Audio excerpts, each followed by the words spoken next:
नमस्कार विद्यार्थी मित्रांनो. पोस्ट ऑफिस GDS अंतर्गत ग्रामीण डाकसेवक पदासाठी मेगा भरती प्रक्रिया ही आयोजित करण्यात आली असून याची पहिली यादी ही 6 मार्चला जारी करण्यात आली होती. आता त्यानंतरनं ज्या पहिल्या यादीमध्ये जे उमेदवार निवड झाली होती त्यांची कागदपत्र पडताळणी पूर्ण झाली असून जवळजवळ अर्ध्यापेक्षा जास्त म्हणजे जवळजवळ 3500 उमेदवारांची ही यादी होती. त्यामधून 2.5 ते 3,000 उमेदवार जवळजवळ यामधून अपात्र ठरले आहेत आणि त्या उमेदवारांनंतरनं पुन्हा दुसरी मेरिट लिस्ट जी आहे ही आता लगेचच जाहीर केली जाणार आहे. तर अपेक्षा होती आजच्या दिवसामध्ये आज संध्याकाळपर्यंत रात्री 10 ते 11 वाजेपर्यंत ही यादी येण्याची शक्यता आहे.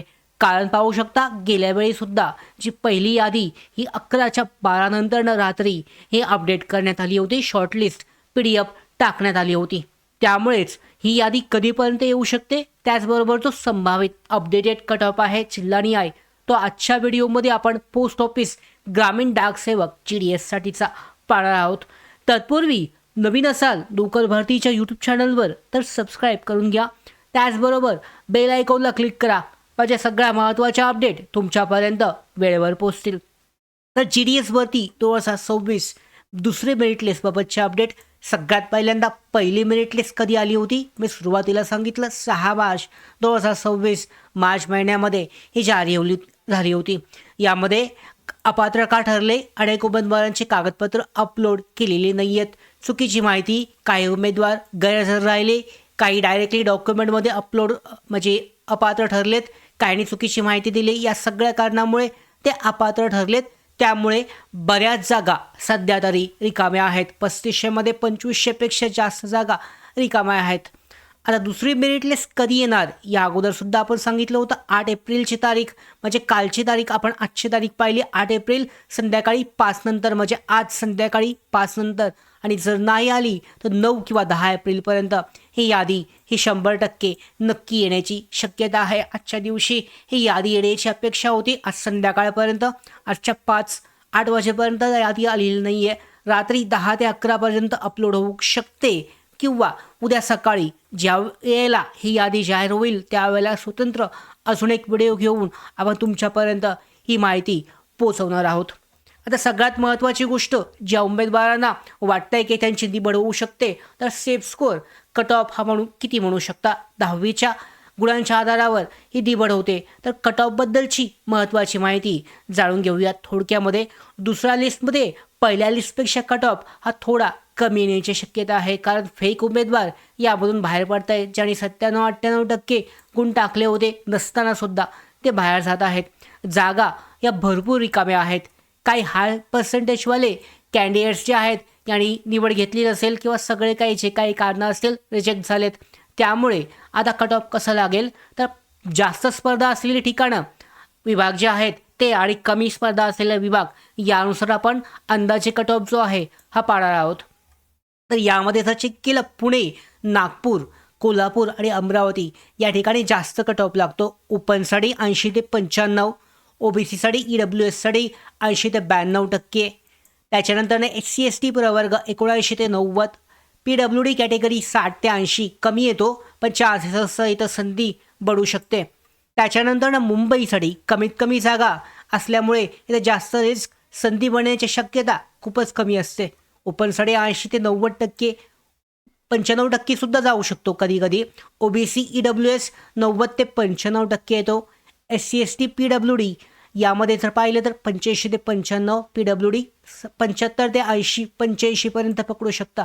मुंबईमध्ये सिलेक्शन होण्याचे चान्सेस खूप कमी असतात कारण ज्यांची यामध्ये पहिल्या यादीमध्ये किंवा दुसऱ्या यादीमध्ये लगेच उमेदवार जे आहे हे निवड घेतात त्या ठिकाणी पगार जो आहे हा जास्तसुद्धा असू शकतो. काम जास्त असतं मोठ्या ठिकाणी, शहराच्या ठिकाणी. आता कमी कट ऑफ कुठं असतो? याच ठिकाणी सगळ्यात चांगली संधी असते. काही कारण खेड्याची ठिकाणं असतात, गावची ठिकाणं असतात. या ठिकाणी उमेदवार निवड घेत नाहीत, सहसा फक्त अर्ज करतात. त्यामुळे इथे संधी ही बनते. तर कुठे? रायगड आहे, रत्नागिरी, सिंधुदुर्ग, सोलापूर, यवतमाळ हे जे जिल्हे आहेत यामध्ये ओपन कॅटेगरी 79 ते 93% जातो. OBC प्रवर्ग EWSसाठी 80 ते 91%, SC/ST प्रवर्ग 80 ते 90%. PWD प्रवर्ग 60 ते 80% हा कट ऑफ जो आहे हा येतो. त्याच्यापेक्षा कमीसुद्धा येऊ शकतो. त्यामुळे इथे या ठिकाणी सगळ्यात जास्त संधी ज्या आहे चान्सेस बनतात निवड होण्यासाठीची सगळ्यात जास्त संधी असते. आता सेफ झोन जर पाहिला तर कॅटेगरीनुसार तुम्ही जो ओपन कॅटेगरीमध्ये 85% जास्त असेल तर पहिल्या लिस्टमध्ये नसेल तर दुसऱ्या तिसऱ्या चौथ्या म्हणायचं की आपण सांगू शकता इथे 6 ते 7 लिस्ट जवळजवळ जाहीर होतात. त्यामुळे इथे संधी ही नक्कीच असते बनू शकते. ओपन कॅटेगरीमध्ये तुम्हाला जर 85% जास्त असतील तुमची निवड होण्याचे चान्सेस संधी ज्या ठिकाणी कमी स्पर्धा आहे तिथे बनते.